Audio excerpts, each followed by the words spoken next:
Bonjour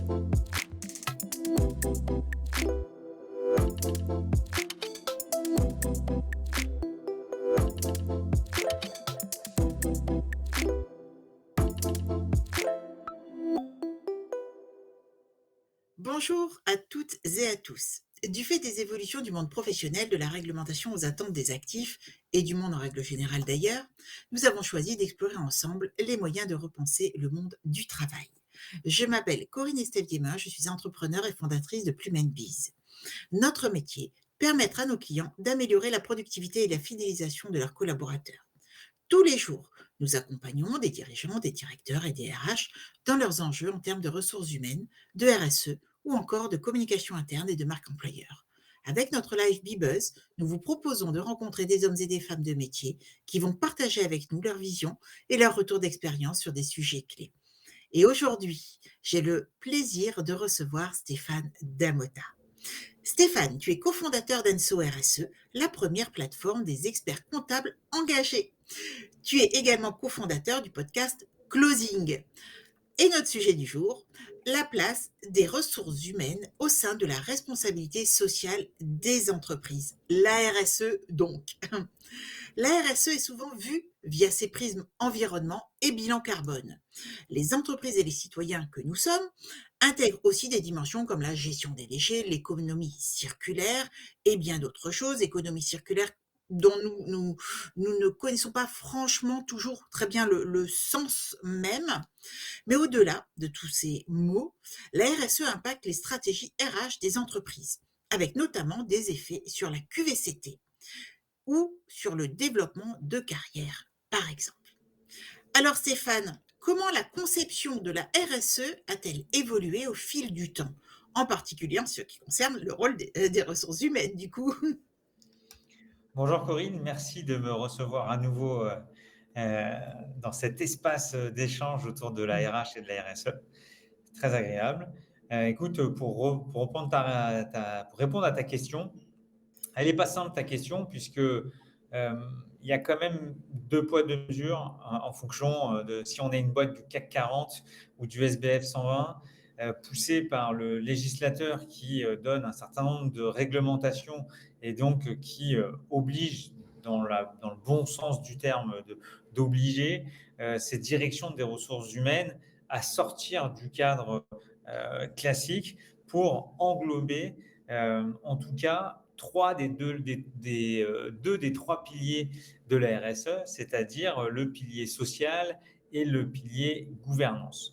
Donc c'est sûr que lorsqu'on est une entreprise de cette taille par rapport à une TPE ou une PME qui n'a pas l'obligation du législateur et qui, elle, a d'autres objectifs, notamment pour le bien-être de ses collaborateurs, pour la productivité de son entreprise, pour un certain nombre pour répondre à des appels d'offres et co. Donc, on voit bien que déjà, dans cette question, il y a deux vitesses d'exécution, alors que sur d'autres sujets autour de la RSE et de la RH, on voit que c'est plutôt unanime. Dans tous les cas, c'est sûr que la RSE a énormément évolué au sein de ces organisations RH parce que, effectivement, quand on parle de RSE, on parle des parties prenantes. Et s'il y a bien une partie prenante qui est énormément mis en avant, c'est bien celle des employés. Parce que dans les parties prenantes, il y a les fournisseurs, il y a les clients, il y a les dirigeants, il y a les employés. Et les employés first, c'est quelque chose qu'on entend et qu'on continue à entendre pour plusieurs raisons. La première, bah, le bien-être des employés, euh, pour que privilégier le capital humain pour plein d'autres sujets qui sont des sujets de productivité, des sujets de recrutement, il y a plein de sujets autour de ça. Le deuxième, c'est travailler sur la diversité. La diversité. Le troisième, c'est la partie équité. Et enfin, le développement des différentes professions à travers ce levier RH qui est vraiment, vraiment important. Donc, cette partie prenante collaborateur est essentielle dans la RSE et qui gère aujourd'hui cette richesse humaine dans les entreprises, c'est bien les équipes RH. Ce qui fait qu'à l'intérieur des stratégies RH, à l'intérieur de ces équipes RH, on a donc intégré un certain nombre de notions, d'indicateurs, de plans d'action RSE. Et c'est vrai qu'aujourd'hui, est-ce que la RSE, c'est de la RH étendue ou l'inverse? On a un peu de mal à savoir qui a pris le terrain de jeu de l'autre. Mais en tout cas, quand on voit que la mise en place de pratiques responsables, de politiques de gestion de talent, de favoriser la culture d'entreprise, l'éthique, la responsabilité sociale, tous ces sujets de tactique RH sont complètement incorporés dans la dynamique RSE. Donc voilà, on voit qu'il y a une vraie croissance de cette transparence, de cette responsabilité des entreprises et que les équipes RH sont chargées à la fois de communiquer, à la fois de lancer des initiatives, de mesurer, de rendre compte de leurs propres progrès. Donc on voit bien qu'il y a une vraie connexion, connivence entre ces deux acronymes qui sont RH et RSE. Mmh. Est-ce que tu peux, approfondir le rôle fondamental finalement des ressources humaines au sein des ou de la stratégie, RSE d'une entreprise? Est-ce que tu peux développer plus en avant? Hem, écoute, c'est sûr qu'aujourd'hui, une équipe RH, lorsqu'elle commence à prendre alors, c'est sûr que dans certaines organisations, on a la direction RSE qui, elle, va travailler main dans la main avec la direction RH. Là, partant d'un postulat plutôt d'une direction RH sans forcément une direction RSE, même si c'est de plus en plus rare dans les groupes, structurés. La position de la RH, elle est, par rapport à ces sujets-là, la première brique, c'est l'intégration des valeurs et de la culture d'entreprise. Alors, elle peut être portée dans sa création par la direction générale, par la direction marketing, pour créer ces valeurs, puis une fois que ces valeurs sont rédigées, que cette culture d'entreprise est, alors créée, c'est un peu le mot est mal choisi parce qu'elle s'infuse, mais voilà, ça c'est un des rôles clés dans la fonction RH au niveau des RSE. Ensuite, il y a tout ce qui est partie de tout ce qui est développement de la politique durable, tous les sujets que j'ai évoqués avant autour de la diversité, du bien-être, de la partie recrutement, toutes ces thématiques-là. Ensuite, il y a évidemment toute la partie sensibilisation et formation des employés. Une fois qu'on a initié ces thématiques de durabilité dans l'entreprise, il va falloir avoir tout le matériel d'animation, de formation continue pour les nouveaux, pour ceux qui sont en place. Et évidemment, la mission de la RH aussi, c'est de pouvoir mesurer, générer des reportings dits extra-financiers sur le sujet RH que va forcément demander le directeur financier euh, ou tous ceux qui sont en charge de générer ce qu'on appelle la DPEF, la déclaration de performance extra-financière. Maintenant, on l'appelle la CSRD, mais en tout cas, voilà. Donc là, je suis toujours dans mon exemple plutôt grand groupe, mais voilà où la RH est positionnée pour pousser la RSE. J'ai oublié un sujet assez important qui est dans la partie au niveau du bien-être des employés, c'est tout ce qui est partage de la valeur. Thématique ultra brûlante en ce moment avec cette loi de finances qui est passée et qui, à partir de l'année prochaine, toute entreprise de plus de 11 salariés sera obligée d'avoir soit la PPV, prime partage de la valeur, ou mise en place de l'intéressement. Donc là, on est vraiment dans la gouvernance, dans le pilier gouvernance, mais dans sa traduction opérationnelle, c'est plutôt les équipes RH avec la main dans la main avec la DAF, mais la mise en avant à les RH, c'est encore un sujet complémentaire qui est passionnant. Oui, et puis dans les TPE, parce que notre tissu économique est vraiment constitué de TPE aussi, les TPE de plus de 11 personnes vont devoir aussi s'y mettre et il y a pas forcément de DAF ni de service, RH.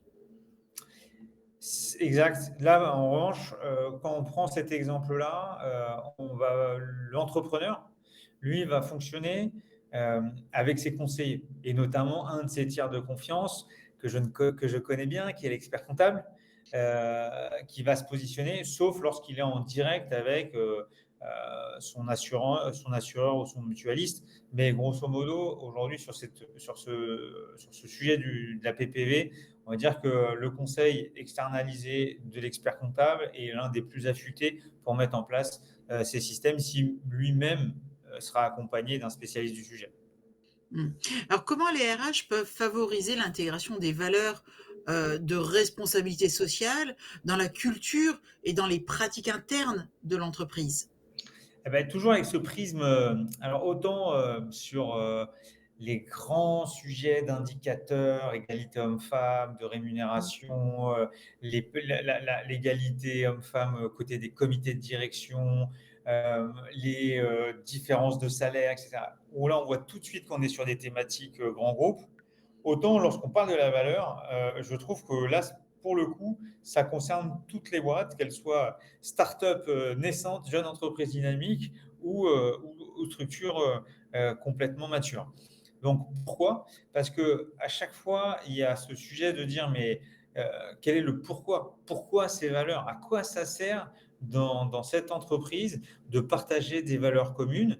Et ça, c'est aussi difficile de le transmettre à un alternant qui sort d'école, enfin qui est toujours à l'école même et qui vient, vous, prêter main forte dans votre start-up, qu'une entreprise, vous avez quelqu'un avec 30 ans d'expérience qui, du jour au lendemain, se retrouve, placardé partout dans son bureau avec des valeurs qu'il ne comprend pas le sens, ne comprend pas l'intérêt. Et donc ça, je trouve qu'il y a vraiment un point névralgique et dans la construction donc de cette valeur, c'est un point déterminant. Et d'ailleurs, quand une entreprise devient société à mission, un des points névralgiques, c'est vraiment de réussir à créer des valeurs qui vont embarquer l'ensemble de la structure et de comparer ces valeurs, évidemment, à ces parties prenantes intégrant la planète. Donc, comment, pour intégrer ces valeurs, c'est vraiment le partage, la co-construction, ça c'est essentiel. Moi, si je prends notre exemple chez Enso RSE, on est 8 collaborateurs aujourd'hui. On a sorti nos valeurs il y a quelques semaines et ces valeurs ont vraiment été travaillées par petits groupes de travail, partagées, mis en avant, soumis au vote. On a intégré des parties prenantes aussi pour que ça nous ressemble plus. Donc ça, il y a un vrai sujet de co-construction. Et ensuite, il n'y a pas de, comme toute nouvelle tendance ou règle, il y a deux sujets, c'est leadership et exemplarité. C'est-à-dire que le leadership, il faut des gens qui embarquent ces valeurs, et ça, qu'on soit à la banque postale ou dans une start-up, et puis il faut avoir cette exemplarité, et notamment lorsqu'on a des valeurs qui tournent autour du sociétal, de l'éthique, et il faut que les dirigeants ils soient exemplaires par rapport à cette thématique. Absolument, absolument, absolument. Quels leviers peuvent être utilisés par les RH pour encourager l'engagement des employés dans les initiatives, RSE? Je pense que tout est interconnecté et lorsqu'on a commencé avec, les valeurs et parler de co-construction et parler de groupe, il y a beaucoup de personnes qui parlent, d'ambassadeurs dans une vraie stratégie RSE. Donc pour avoir des ambassadeurs, c'est qu'à tout niveau, je ne parle pas forcément de niveau hiérarchique, ça peut être des niveaux, d'implication, dans l'entreprise en fonction des métiers ou autres, il faut toujours avoir des communautés et ces communautés d'ambassadeurs, doivent être présentes, sur tous les sujets avec la RH pour avoir à la fois les pieds sur terre et à la fois, un vrai relais de communication auprès, des autres équipes. Donc là, le rôle de la RH est un rôle d'animateur.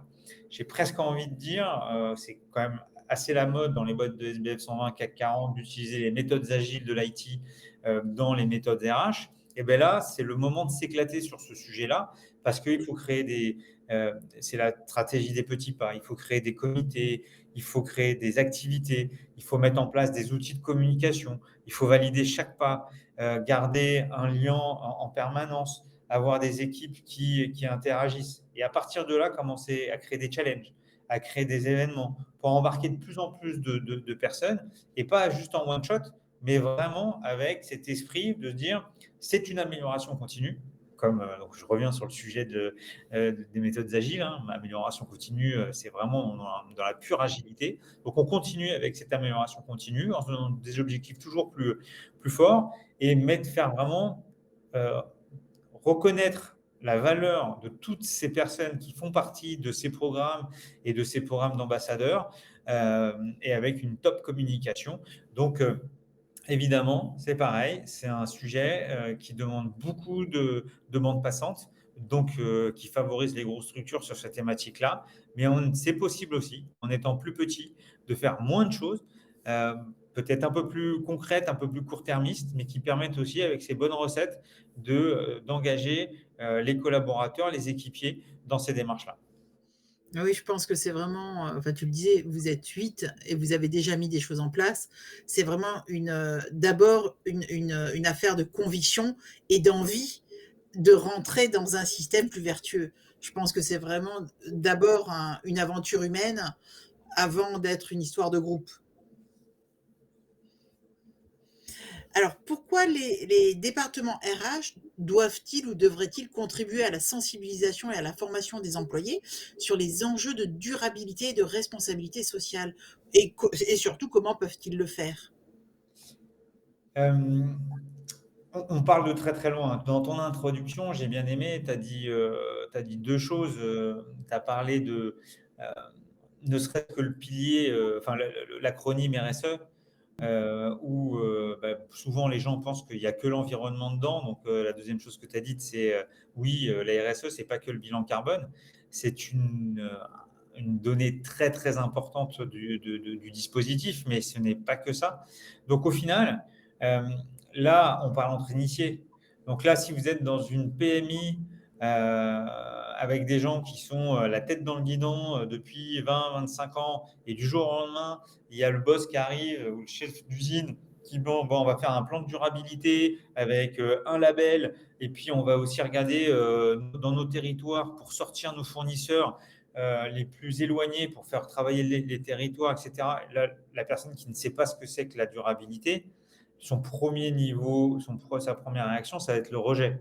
Donc forcément, le rôle clé de l'équipe RH, c'est de pouvoir créer ce terreau favorable à une culture d'entreprise autour de la durabilité. Donc ça passe forcément par de la formation, et pas de la formation, tous derrière un écran pendant 8 heures. Ça veut dire qu'il faut trouver les bons leviers pour, et la fresque du climat, on en pense, ce qu'on veut à titre professionnel. C'est sûr qu'à titre personnel, c'est hyper enrichissant.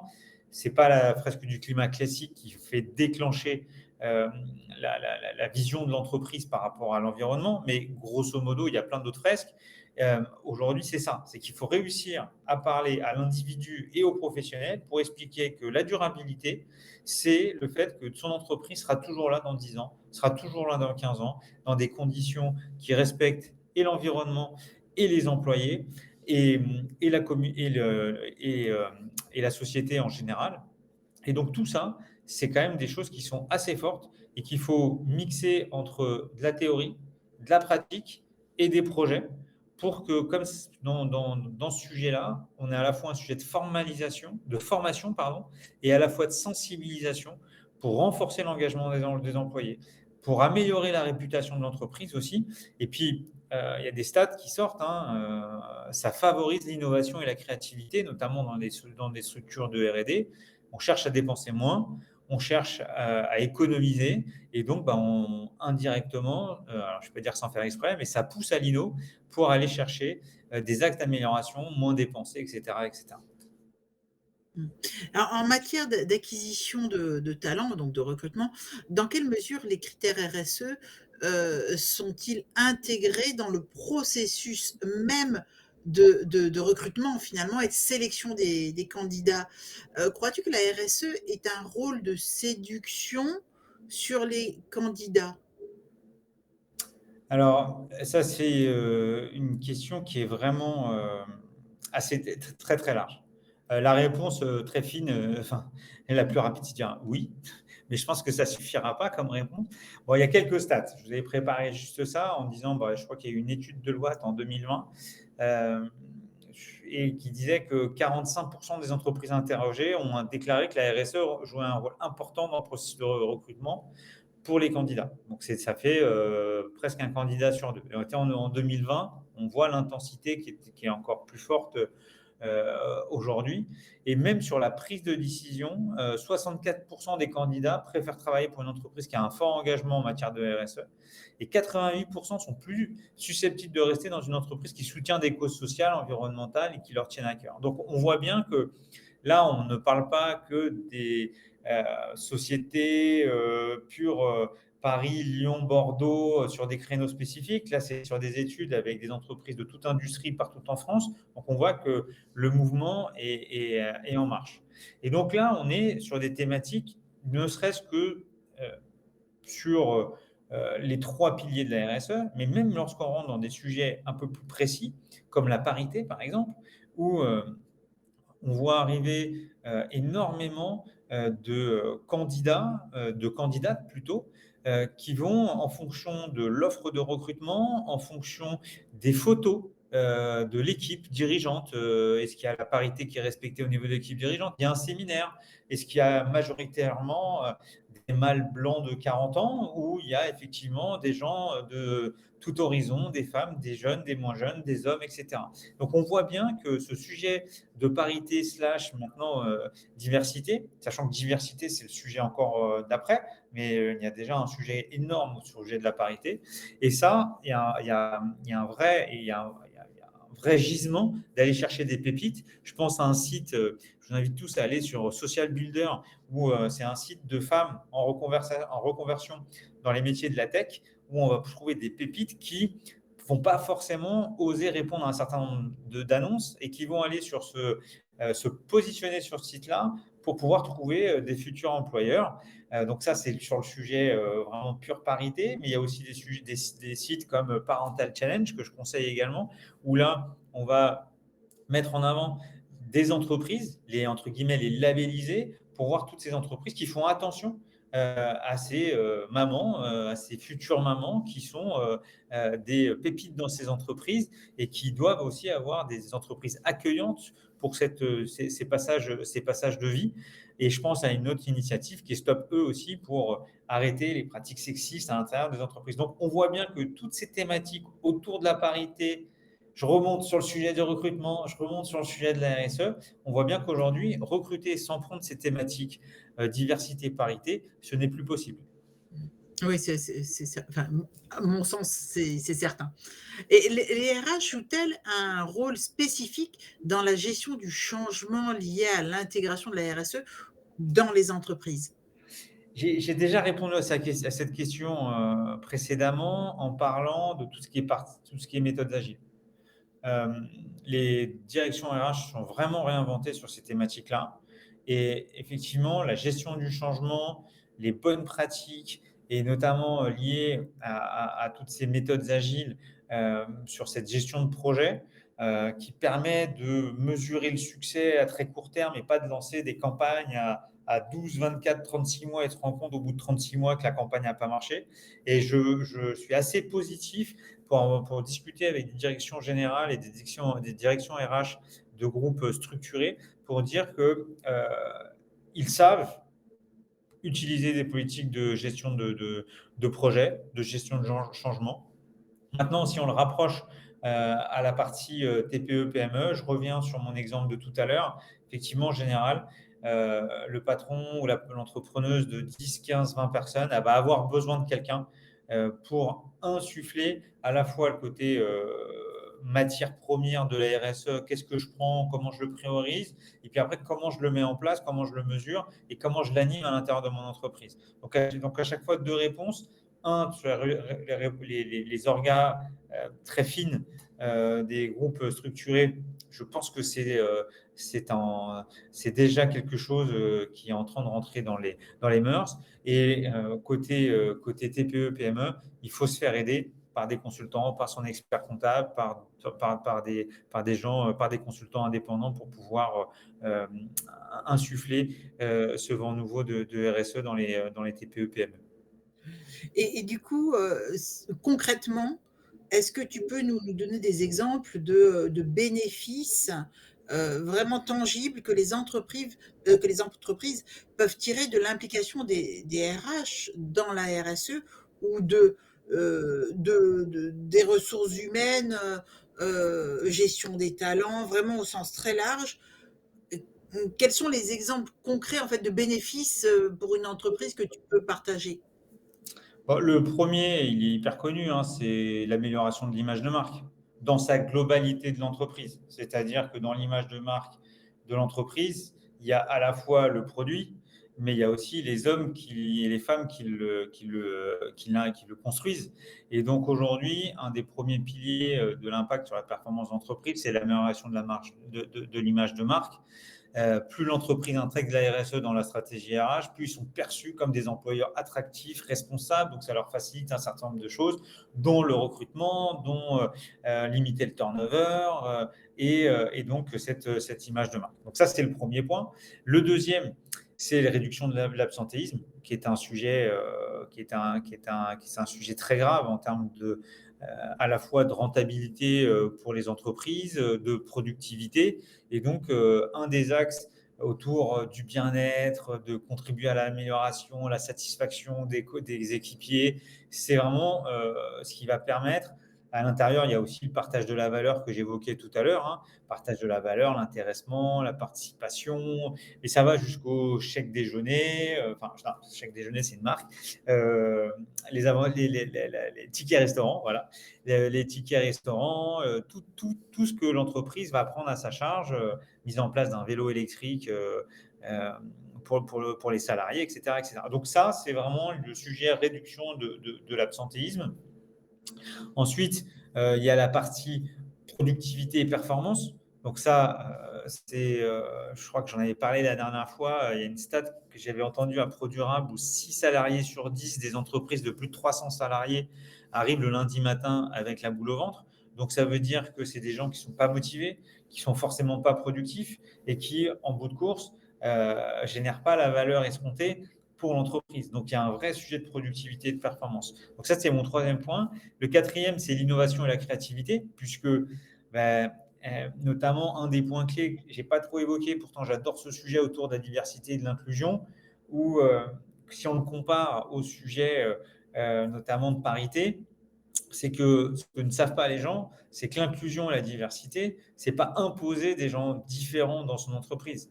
C'est juste que les gens différents dans leur entreprise puissent s'exprimer de la meilleure des façons pour qu'ils soient le plus productifs possible.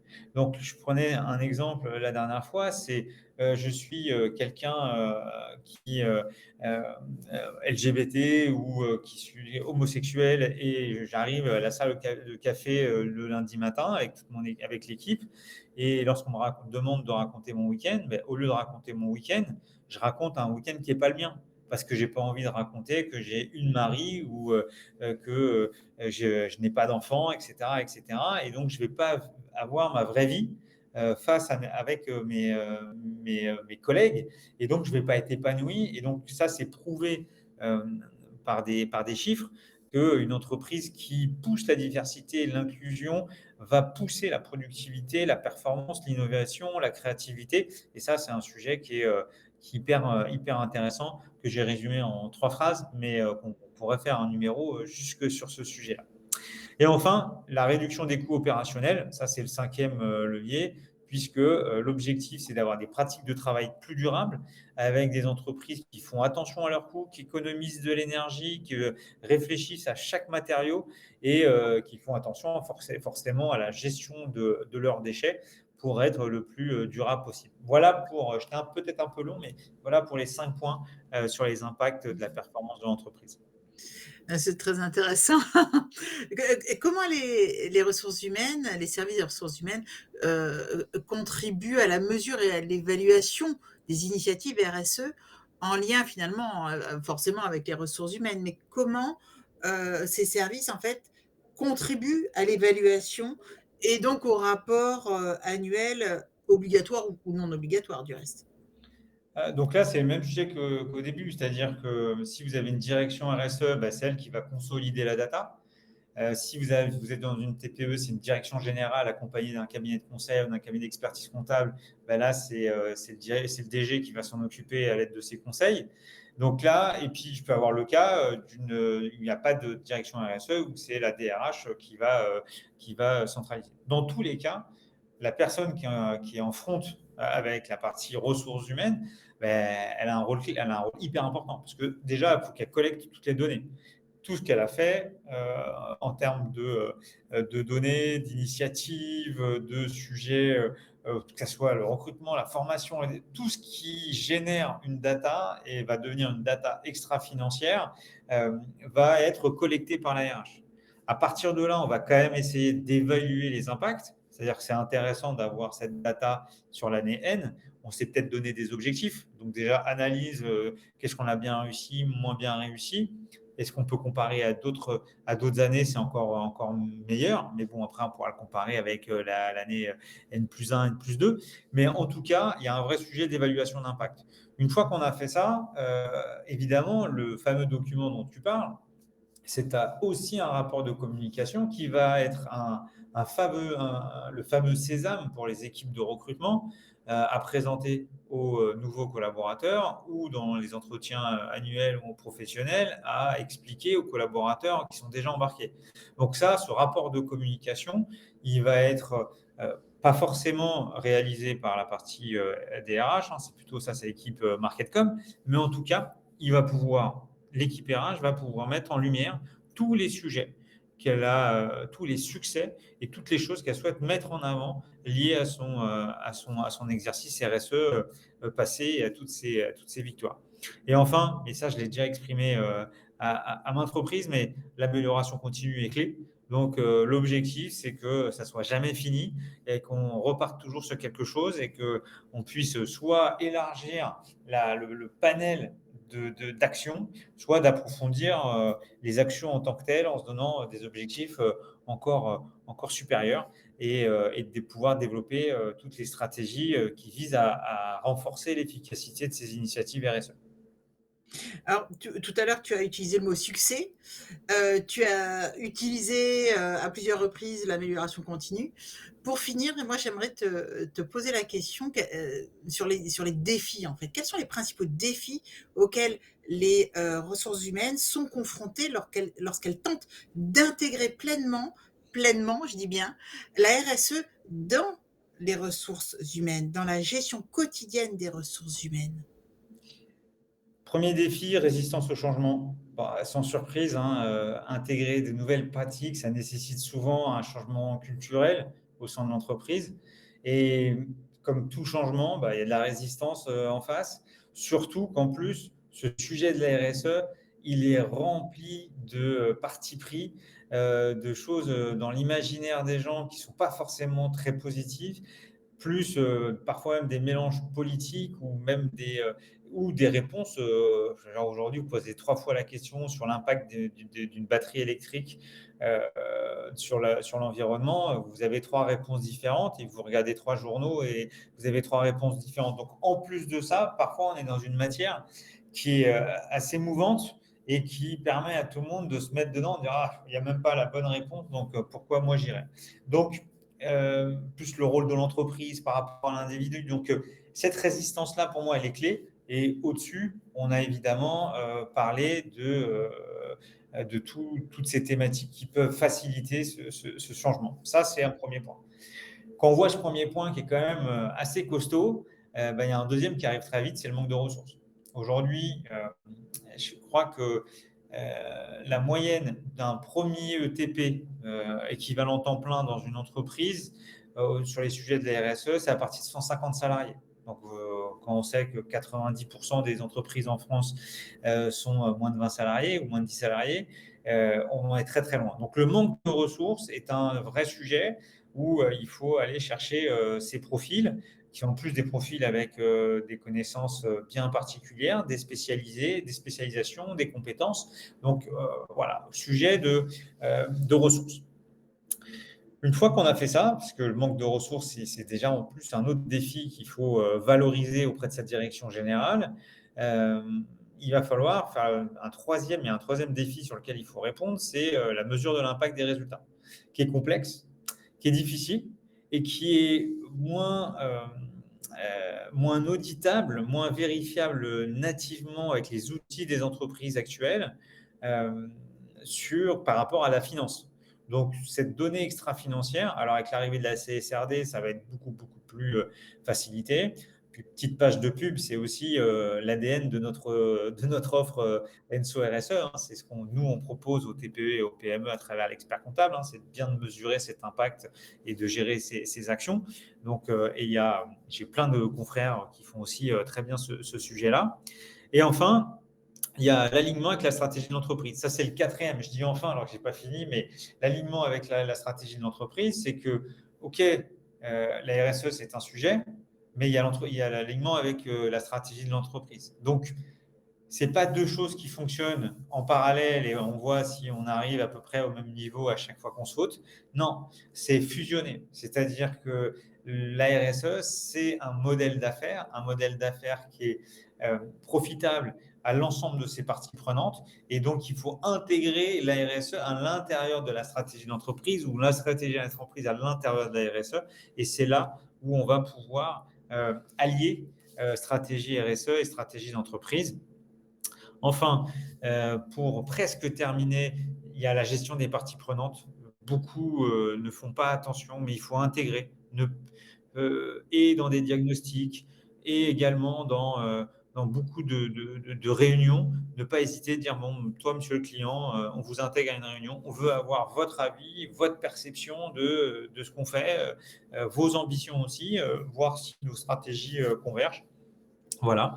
Et puis, dernier point, c'est en fonction de sa taille. Il faut évidemment faire hyper attention au risque de conformité réglementaire. Ça bouge dans tous les sens en ce moment. Il faut être aux aguets sur ces thématiques-là. Parfois, on est hors réglementaire parce qu'on n'a pas la taille critique, mais on travaille avec des gens qui ont la taille critique. Donc, par effet ricochet, on doit être aligné. Et puis, il y a d'autres entreprises, toutes les entreprises 250 notamment, qui sont, eux, 100% dans le réglementaire et dans lequel la législation est en mouvement permanent et il faut faire attention. Donc, ça fait beaucoup de défis. J'espère que ça ne fait pas peur, mais en tout cas, je pense qu'on a apporté les réponses précédemment pour résoudre ces défis. Merci beaucoup Stéphane. Merci. On pourrait faire durer ce live pendant très longtemps. Malheureusement, je dois arrêter. On a utilisé notre temps. Merci à toi. Grand merci à nos participants de nous avoir rejoints pour cet échange passionnant sur la place des ressources humaines au sein de la responsabilité sociale des entreprises. Encore merci Stéphane pour le temps que tu acceptes de consacrer non seulement à ce sujet, mais à nos lives pour le plus grand bénéfice de nos participants. Ne manquez pas nos prochains rendez-vous Bibuzz. Donc, je vous le rappelle, c'est tous les mardis à 10h30 sur LinkedIn. Si vous ne pouvez pas y assister en direct, je vous invite à écouter les replays ou à aller les découvrir sur notre chaîne YouTube. Vous avez également pléthore d'articles sur le blog Plume & Biz. Eh bien, je vous souhaite une bonne semaine, une bonne continuation. À très bientôt. Prenez soin de vous. Merci encore Stéphane. Au revoir.